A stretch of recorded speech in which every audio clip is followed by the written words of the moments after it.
typically we ask open and closed questions.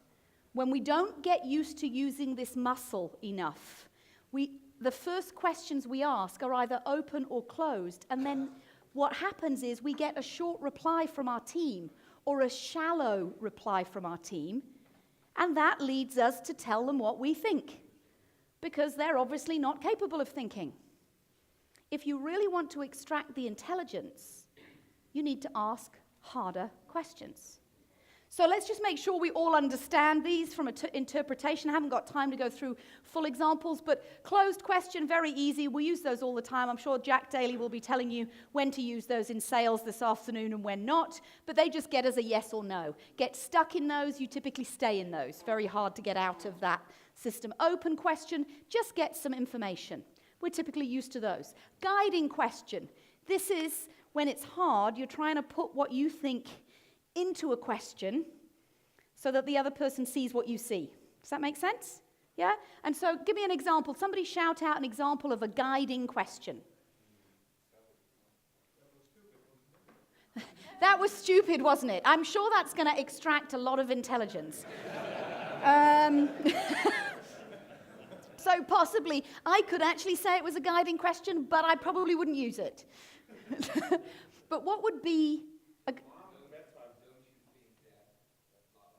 okay, don't you think that? Again, sometimes we're now going to be telling somebody something. So what do you think the cost of going with that supplier is going to be long term? Okay, I'm implying that maybe you need to think about the long-term consequences from a financial perspective. But I'm not telling you. It might be, what do you think? As opposed to, do you think, and then I'm going to tell you my answer. Okay? So from that perspective, discovery question, these are the hardest. You can ask a question nobody knows the answer to. You don't, they don't. We're just going to extract thinking. Give me an example of a discovery question, any subject, doesn't matter. Yeah, what can we do to solve this problem?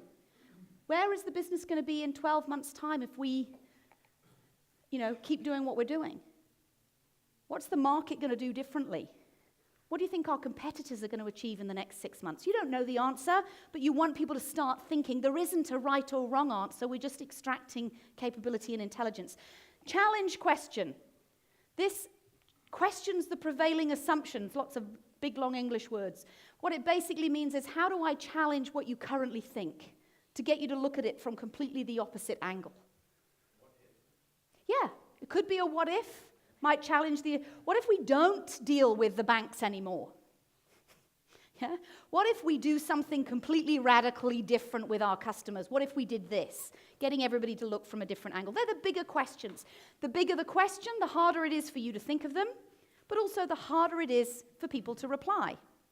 You know you've asked good discovery and challenge questions when you get this face from the person you're asking questions to. And a pause. You know you've asked a good question when somebody can't just go straight off the bat. When we're down at the bottom, we're just asking simple questions.